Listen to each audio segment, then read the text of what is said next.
Hello, everyone. This is Joe from Starting.io, and I'm once again joined here by lovely Michelle. Hey, how you doing there? I'm doing good. Hello, good morning, and good night, good evening. Yes, exactly. You have morning in California, and for me here close to Frankfurt, it's already evening. It's past 7 p.m., so that officially, I do believe, counts as evening.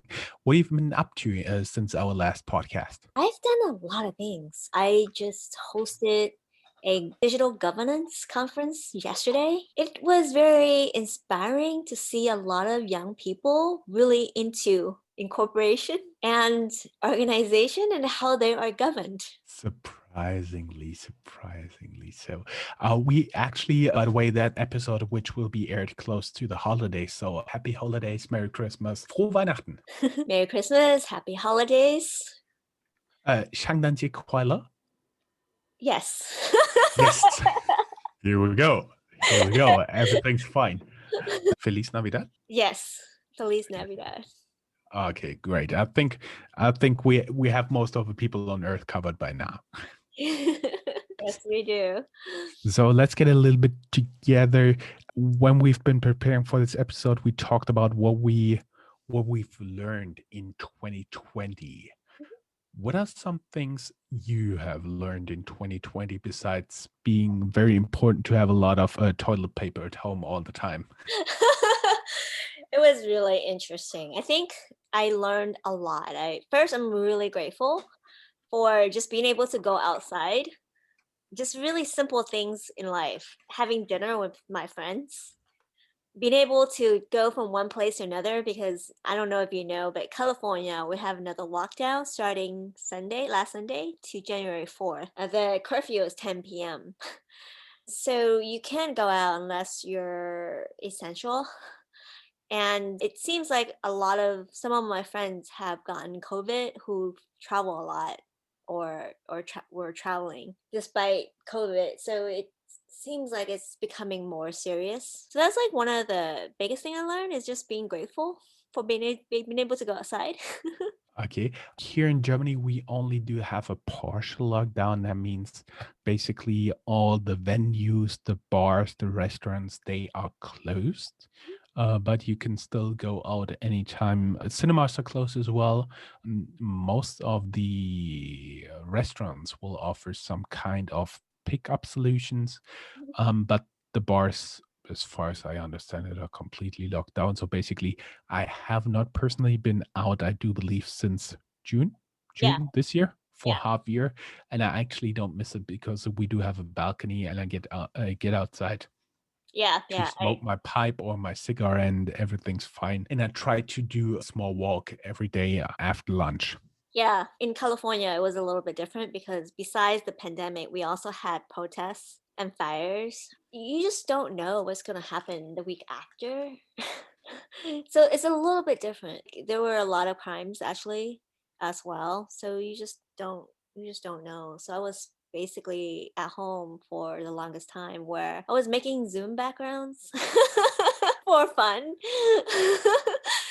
and sending it out to people because I couldn't have meetings pictures on it because I didn't have any. And so one of the thing I did was help Zoom meeting just on Zoom backgrounds, and that was a lot of fun.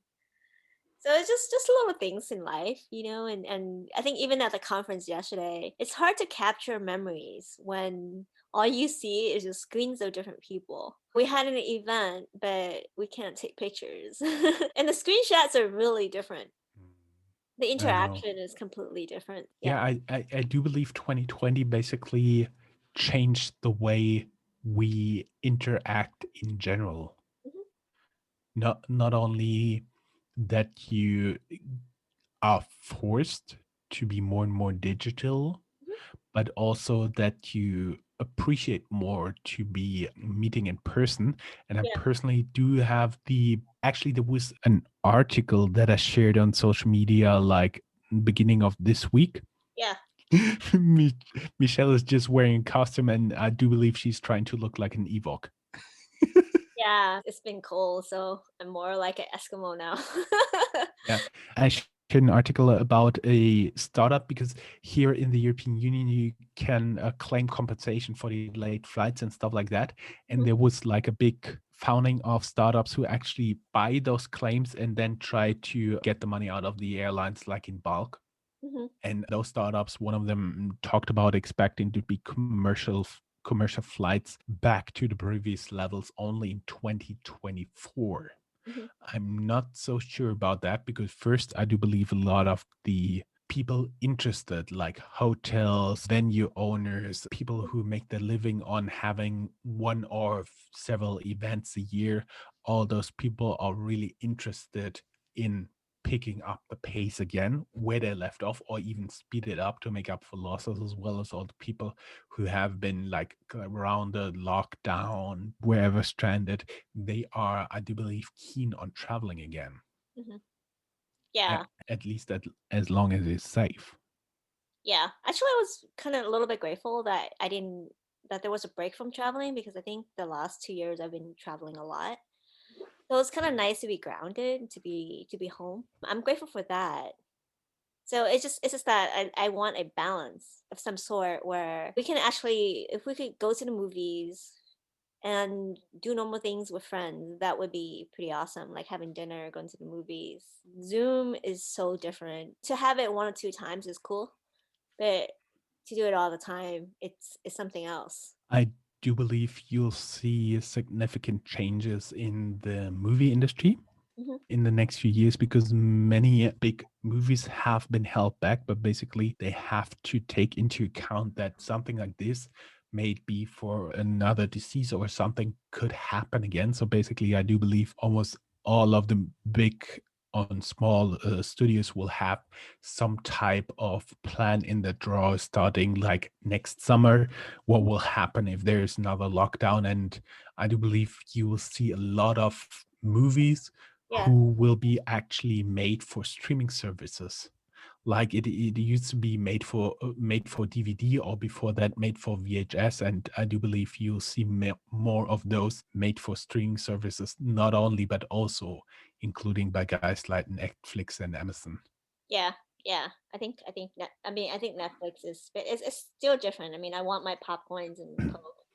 I actually have microwave popcorn. Yes, yes, yes, yes. That's true too. Somebody I've gotten is something I gotten used to during the pandemic, but it's not the same. How about What you? Like, what have you learned this year? how much fun and fun time you can actually have with your family because I've been basically locked down more or less since summer Mhm, because I came back from my paternal leave and then no project, then no job. And so basically, I was home for like half a year mhm. and I got to spend a lot of time with my small baby boy and my wife, and everything's fine. I really enjoyed the time, but I'm also looking forward, like to go out for restaurant I love in Chinese food, go to the movies, see a good movie, meet with friends in a bar again, and something like this.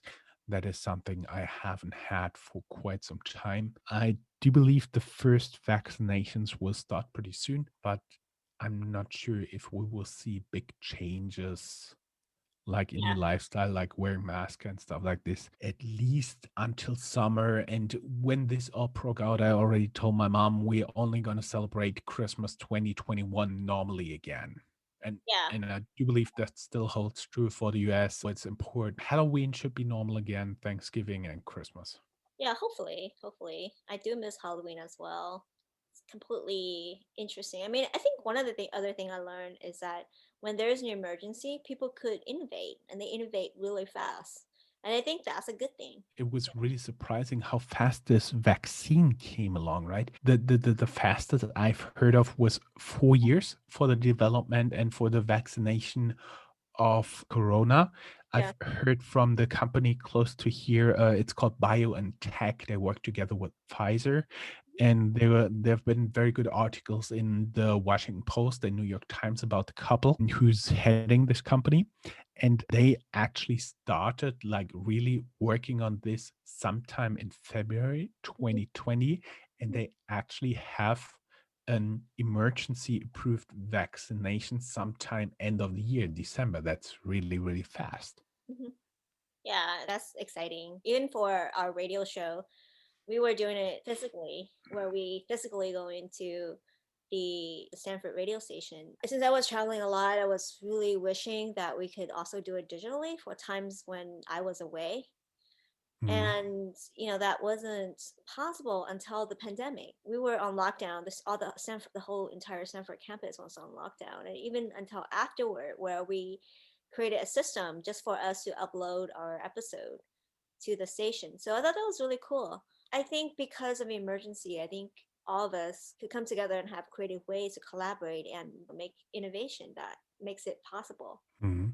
I actually have been a little bit ahead because before now I was not running Startuprad.io on full time, but I was actually more or less running as a part-time business, part-time hobby. But actually it turned out that it was easier for me to really have remote only recordings, Mhm. which I started to do, I do believe, sometime in 2018. Yeah. But still, a lot of people wanted me to stop by in person. But that's something that really changed. And I do believe remote recordings are now, let's say, state of the art. They won't be as good Mhm. as when you are there in person with a dedicated cameraman or woman, or something like a 4K camera or badass big TV camera. But Yeah. you can still watch it. It's still not totally crap. So technology is there. I do believe if you would have something like this pandemic like 100 years ago, the picture would be completely different. Yeah, yeah, I agree. I don't mind. I mean, I think one other thing that I learned is, also food. You make awesome food. So in 2020, so I don't know how to cook, and it's not because I'm lazy, but it's just because I've never had time to learn to make food. This year I was eating, basically I go to drive-throughs 2 times a day. I don't go out. The only time I go out is to drive to, because if you go to Safeway, if you really think about it, everyone would go to the supermarket to get food. And I thought the safest way for me is to just go to drive through. I don't have to go to the grocery to buy food. I don't touch anyone. It's completely contactless. I mean, people wear gloves and they give you a tray to get your food. However, it was destroying my skin. My skin is pretty good normally. One day I was just like, okay, I can't eat this anymore. And one of my friends suggested I buy air fryer, and that changed my entire getting food strategy. So the con is that I need to go to the grocery store to buy dead meat. The pro is that I can experiment with food. So, and I can eat a variety of different healthy foods. So I'm really excited about that. I guess I learned how to cook during the pandemic. It's an important skill. It's an important skill. It is. It is. Especially if you're doing it really good and you make people happy with it, then it's the best skill ever. We've been talking a little bit about my prediction. Halloween 2021 will be normal again. What are your predictions for something like next year? I think for the most part, it will be the same. I think people are still going to work from home. I think working from home for companies is going to be more acceptable than ever. I'm a little bit hybrid on the idea. I've worked from home since I was a professional, because I work at some companies like Cisco where we could work from home. But I've also managed people who working from home who say they're working from home, but they are not there. And you kind of know. I think it's going to be really interesting to focus on the work products. And I think workflow management companies and tools might do better. I think networking is difficult, is more difficult when meeting people virtually at different conferences. You can drop a Twitter or something on Zoom or whatever the conference thing is, but still it's hard to follow up. So I think we have to move beyond just conferencing app, but apps that or tools and technology that allow people to connect and to network. Yes, I do believe the importance of personal networking Mhm. is something we've seen in 2021, but actually, I do believe we'll see significant changes in the area of first business travel, because people realized you can do a lot of work remotely, not only in terms of working in a permanent job, but also in terms of project work, in Yeah. terms of coding, in terms of consulting and stuff like this, which will lead to a drop in business travel.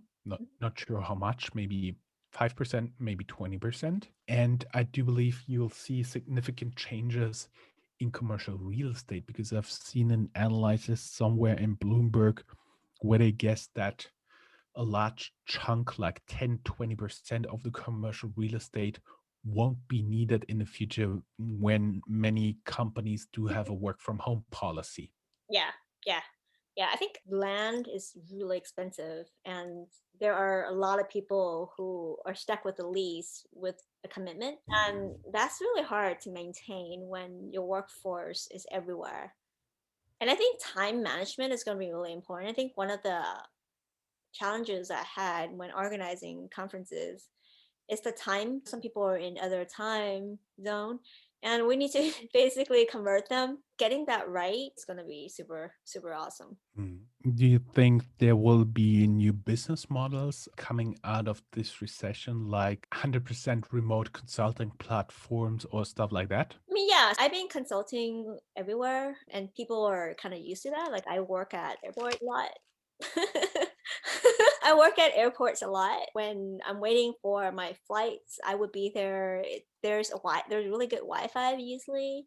You just have to worry about security. Make sure that you're protected. Yum. Wow. Joe, he loves food. You can follow his Instagram account. He has just incredible pictures of food that he makes from scratch, Yes. including homemade ice cream. Ice cream, yes. There will be a lot more coming in the future, like cinnamon ice cream. There's a German type of mild wine where I gave you the recipe on Instagram. And actually, I'm going to try to turn this into ice for the adults only, of course. But Wow. Wow. Wow. I took a cooking class at Berkeley at Kitchen on Fire. Even though I don't know how to cook, I do love a cooking class because you go there and you eat. And then you bring a bottle of wine with you. And so there was one day where we make fried bananas when we make the crystallized sugar. yeah, Yeah, caramel. caramel. Oh my gosh. That is yummy. And so that's why you take cooking classes so you can eat. But it's the transformation of the sugar was really awesome. Yes, it is. There's a lot that gets better if you cook, boil, or whatever do with it. Put it in the oven. That's always very good. Why do we always end up at food?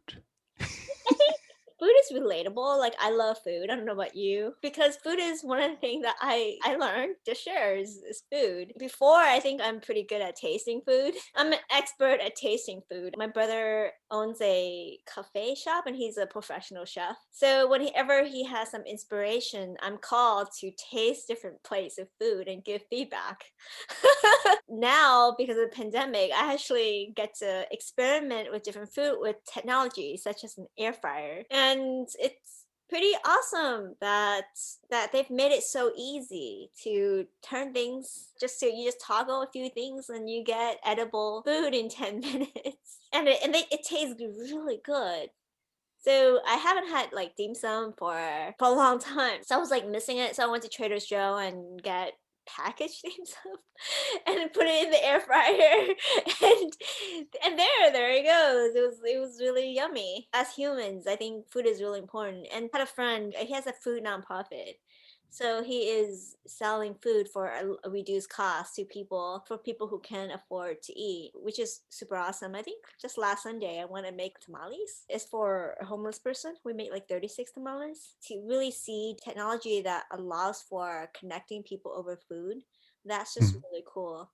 And so one of the questions is really, how can we make food accessible to all, to everyone? In Africa, there are a lot of people who don't have food. I think in the US, we can buy anything we wanted, but there are countries who doesn't even have the internet, who doesn't have food, who lives in hunger. So it's something that I'm really grateful for, and I think it's kind of cool that we talk about it. Will it be all solved in 2021, or it may take a day or more longer? I think in 2021, I would love to see more drive-through restaurants. because like the drive-thru is all fast food now, and they do really well because the line is really long if I go to In and Out. Like it's literally so long that it's out in the street in the parking lot. Like it goes beyond the parking lot in the streets. And In and Out, the people there are really smart. They actually thought of ways to shorten the line where they would order, like they have a cash person outside and they would reroute the waiting line for the cars. I thought that was really cool. However, we don't have real food yet for drive-through. So what if we could order German kind of food, French food, Chinese food, like just do drive-through? That would be awesome. We don't have to go in. We can just pick up food. Drive-through for normal restaurants. That will be the innovation of 2021. I do believe so as well. Yes, I know we have delivery, but that's different because you have to pay a lot of tips, I think. And Mhm. normally I don't mind going out. I don't want people to know where you live. So I think drive-through offers some kind of privacy and you could kind of go out a little bit, instead of just staying home all day. If there would be video podcast, people could tell where you live in because the background shows obviously the main hall of the Monsters Incorporated, where they have all the doors where they get into the closets of the children, right? Yes, yes, yes. Also, I had a Star Wars background before. And people always like, where is Yes, you that? have. And then I was just like, I think I'm like at Star Wars. Tatooine. Exactly. Exactly. It was really interesting. Mhm. But sometimes my backgrounds really baffle people. Like I had one like Matrix light. People were like, "What is that?" And I think it says data on it. It's like Matrix green with like data on it, which is really representative of now, where everything is AI driven, where it's data driven, and they know everything about us, and our data is mined. It's really interesting. And maybe also give our audience an outlook of what they can look for like the next year. I do believe we will have 10 to 12 episodes, you and me talking, drifting into talking about food, technology, government, and the world in general. I do believe we'll do a few guest interviews in 2021. And we have no idea yet what will be our content in 2021, but be sure that we have it figured out, let's say, end of June. Yeah, yeah. I think I'm really excited about working with Strong on this. I'm looking forward to next year and to really growing. In terms of content, I'm thinking besides us talking about technology and food, I think the intention of it is really understanding why people start the things that they do. I think we're gonna get a lot of that since that's the focus. And since both of us have John has his startup radio, I have laptop radio. This is so funny. Which is And we show called our joint podcast not a radio. Maybe we should try exactly. starting why radio. Exactly. It's really hilarious. Since both of us have a podcast radio outside of this, we're gonna focus on really getting stories of why people start the things that they do, and I think that will be really, really exciting. So I think we will interview projects on why they start the things that they do, Mhm. and sometimes, Exactly. yeah, And sometimes I think we're gonna do it separately, and sometimes we'll do it together. I think that works mhm, too. of course, would also be of interest for me is if the people who started stuff and they are successful, not only why did they start, but do they understand why they are successful? What Mhm. is the main driver, the main leverage? Yeah, I think why someone is successful is also something that's really interesting because it seems like someone who is talented may not be successful and someone who may not be that talented could be successful. I think it's just really something that is super interesting to look into. You mean not talented, successful as Instagram influencers? No, I have friends who are really successful even though they didn't go to college or high school dropouts who are millionaires. And if you're a millionaire, I guess you're successful. And I think the social construct of society and the way society wants you to go could be different from how the person sees success as well. So success doesn't have to be defined by numbers. It doesn't have to be I have X number of Instagram followers or Twitter followers. It could be what and how you define your success. I'm a little bit turned off by society and famous people and how they look at numbers. Like, oh, I'm not going to talk on your show because you have 5 listeners. I wanted to look at the substance. If you want us to chat with you on the show, we're not going to reject you, or at least I wouldn't. Because you have 5 followers on Twitter. I think what we're looking for is substance. Why you started something, and there's a substantial reason for it, a good story behind that. And also, if you're successful, and you're successful not just because of your numbers, or not because of your numbers of socials. What if you basically had volunteered and fed 300 people or something in Africa, or even 30 people in Africa, but in doing so, say you didn't have any money, you're like 11 years old or something, and somehow you did that. I think it's really the story and the effort that we wanted to hear and listen to. Yes, there's Yeah. nothing I would add to that. I only had the thought in my mind that you measure success by like millions followers, likes, and stuff like this because it's number and it's very easy to compare. Yeah. I mean, I think so that I don't want people to get turned off if they don't have the numbers. But I think if someone has done a project that is like changing the world in a different way, yet haven't had the numbers to prove it, I think I will be interested in hearing the story of how you did it. I met incredible people who might not be social, I guess, but have done awesome work. There are a lot of geniuses around the world. They're not the most social. They could be shy. They're like INTJ or something. They don't like being on Twitter or social media. They don't have a podcast. They're not on YouTube. But they've done awesome work to better the world. And those are some of the stories that we would probably wanted to listen to and hear and talk about. Yes. That's actually also what's interesting for me. Plus, I have been interviewing. I just, when we've been recording this on December 9th, 2020, I've been just uploading my 214th episode of my podcast, which means I have like more than 200 interviews with founders, entrepreneurs, and startups in Germany, and would also be interested, curious in looking out into like other markets. Yeah. We had some people from the US, from Germany, and across Europe, but I would also be interested in interviewing entrepreneurs from different markets. By accident, for example, I once had an interview with a startup from Madagascar. Yeah. I think we wanted to really listen to stories from around the world. And I personally advise a number of companies that are located from all around the world. So, one project is from Argentina, one is from Panama. It's been really fun. And I think it's kind of like important for us to be more global, especially the pandemic doesn't really care where we live or who we are and how do we look like.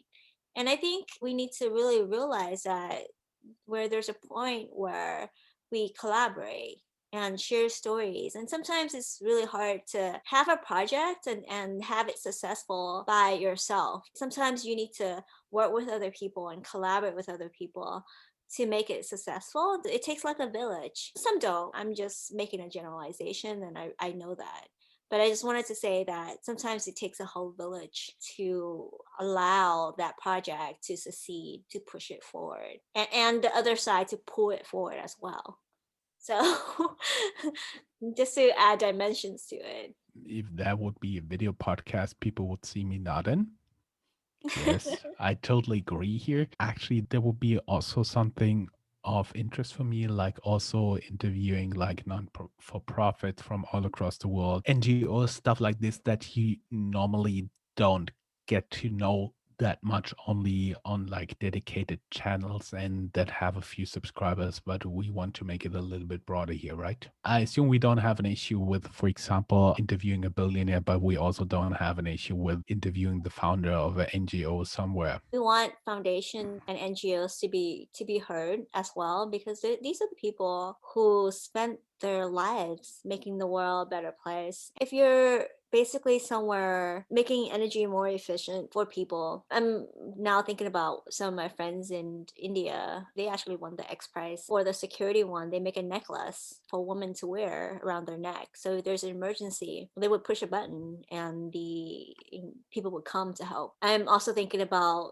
the Clear Water Project, I think, that makes water for people in Africa. Those are really cool and some examples of things that people are doing around the world. I was actually working on digital education or more privately to help people learn. It's part of e-learning, and I've been kind of doing that like the last couple years more privately for people who I tutor for AP biology and AP history and English. I think I would like love to actually do that beyond what I was doing for the students. Another thing that I was really affected, I guess, since I talked to you, Jung, that I wanted to mention is I was a little bit depressed that Tony Hsieh died. He's an entrepreneur who founded Yapples that was sold to Amazon. And I remember I was at PayPal, and the eBay Foundation had a speaker series where they invited Tony Hsieh to speak about entrepreneurship. And the book, The Pursuit of Happiness, is actually given to me by the eBay Foundation. One of my goals when I left PayPal was to, like, I had a dream of meeting Tony Hsieh in person one day.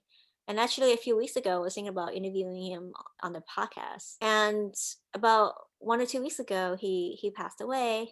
There was a fire, and he passed away. And on LinkedIn, there were a number of people talking about him. And then I was really thinking about mental wellness, like health and wellness for people. Because you could be a billionaire, but money doesn't really make you happy. Money is awesome and it's kind of fun circulating it. However, that's not happiness as a tool. One thing I really realized about this year for me personally is how could I help in wellness? I've done some videos on Instagram about it, but Tony's death really inspired me to see and hear more of like wellness programs and people really doing great things around that area. We can talk about that because I think starting why takes a lot of mental health, right? Starting a project, a company took a lot of courage and grit. We would love to hear stories of how you overcome that, because I think a lot of us found companies and started companies despite our depression and our mental health and our fears. It would be awesome if you have a story, reach out to us. Yes, exactly. Reach out to us and we'll schedule an interview and we'll let the world know about you. Awesome. Awesome. I do believe that's everything we have to say for now. So, wishing you Merry Christmas, Happy New Year, frohe Weihnachten, guten Rutsch, and hope to hear you again next year. Bye bye.